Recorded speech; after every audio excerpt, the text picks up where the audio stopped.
அருமையானவர்களே, இந்த நாளிலும் அவனுடைய வார்த்தையை நான் இடத்திலே கொண்டு வருகிறேன். வாழ்க்கையிலே ஒரு அற்புதத்தை நாம் பெறுவதற்கும் ஒரு வாக்குத்தத்தம் நிறைவேறுவதற்கும் ஒரு ப்ராசஸ் இருக்கு பாருங்க. ஒரு ஒரு விதை விதைக்கிறோம், அந்த விதை செடியாகி அதுக்கப்புறம் அதுக்கு கனி கொடுக்கறதுக்கு ஒரு நேரம் எடுக்குது பாருங்க. ஒரு ப்ராசஸ் இருக்கு இல்லைங்களா? ஒரு குழந்தை பிறந்தோடனே அம்மான்னு கத்துறது இல்லை, ஒரு ப்ராசஸ் இருக்கு. ஸோ எல்லாவற்றுக்கும் ஒரு ப்ராசஸ் இருக்கு. அப்போ உங்க வாழ்க்கையில இப்ப ஆண்டவர் எனக்கு ஏன் அற்புதம் செய்ய மாட்டாரு, எனக்கு மட்டும் ஏன் இது நடக்க மாட்டேங்குது, எனக்கு மட்டும் ஏன் இப்படி தாமதிக்குது, எனக்கு மட்டும் ஏன் இந்த வர வேண்டிய பணம் வர மாட்டேங்குது, அவங்கெல்லாம் இப்படி எல்லாம் கேட்கிறோமே. நான் சொல்றேன், நீங்க ஒரு ப்ராசஸ்ல இருக்கிறீங்க. ஆமென். இந்த ப்ராசஸ்ல கர்த்தர் உங்க கூட இருக்கிறார். கஷ்டத்தின் அனுபவத்தில் இருக்கிறீங்கன்னா நான் சொல்றேன், ஆண்டவர் உங்க கூட இருக்கிறார். அவர் இந்த ப்ராசஸ்ல, இந்த செய்முறை, இந்த ப்ராசஸ்ல உங்க கூட இருந்து அவர் பெரிய மாற்றத்தை ஏற்படுத்துவார். வேதத்துல பாருங்க, யாத்ராகமம் 15 ஒரு சம்பவம் இருக்கு. மோசே என்ன செய்கிறார்? ஜனங்களை வழி நடத்துகிறார். சிவந்த சமுத்திரத்தை எல்லாம் அவர்கள் கடந்து வருகிறார்கள்.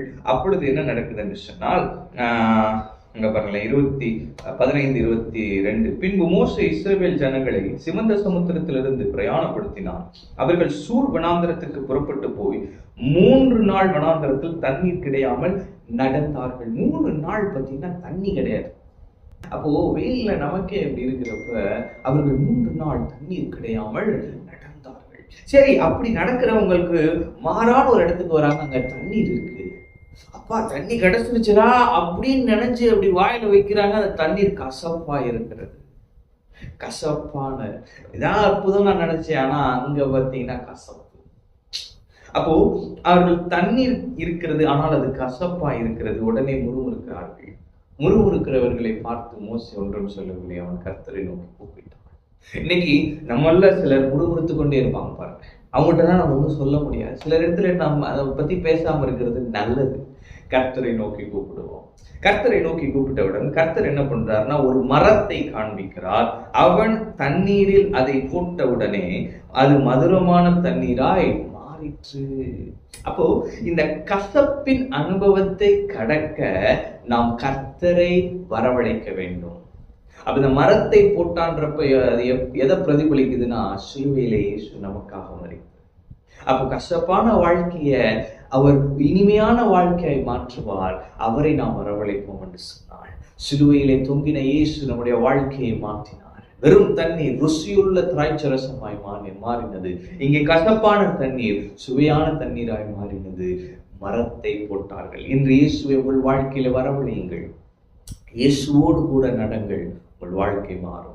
அப்போ இதுதான் முடிவா அப்படின்னா, இது முடிவு அல்ல. சரி, தண்ணி நல்லா ஆயிடுச்சு, நம்ம குடிச்சுக்கலாம், அது முடிவு அல்ல. அவன் ஆண்டவர் சொல்றாரு, இப்போ உனக்கு நடக்க போகிற அந்த அற்புதம் உன் முடிவு அல்ல என்று சொல்லி. அவன் ஏன் அப்படின்னா பாருங்க, 27 பின்பு அவர்கள் ஏலிமுக்கு வந்தார்கள். அப்போ ஏலிமுக்கு வருவதுதான் தேவ சித்தமா இருக்கிறது. மாறாவின் தண்ணீர் மதுரமாய் மாறினது தேவ சித்தம் அல்ல, அது உங்களுக்கு நடக்கிற அற்புதம். ஆமென். கரண்ட் நீடுக்கு ஆன ப்ரொவிஷன் அது. ஆனா தேவன் உங்களை ஏலிமுக்கு கொண்டு வருவார். அங்கே என்ன இருந்ததாம்? அங்கே 12 நீரூற்றுகளும் 70 பேரிச்ச மரங்களும் இருந்தது.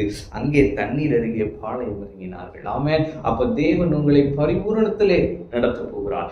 இப்ப இருக்கிற தேவையை சந்திப்பார், நிச்சயம் சந்திப்பார். அதோடு நின்று விட மாட்டார். உங்களை தம்முடைய பரிபூரணத்திலே, நம்முடைய திரட்சியிலே அவர் உங்களை வழி நடத்துவார். இந்த தேவன் செழிப்பின் தேவன் உங்களை ரொம்ப அருமையாய் வழி நடத்த போகிறார். உங்க வாழ்க்கை அலங்கரிக்க போகிறார். ஆமென். எனவே முறுமுறுக்காதீங்க, கர்த்தரை நோக்கி கூப்பிடுங்கள்.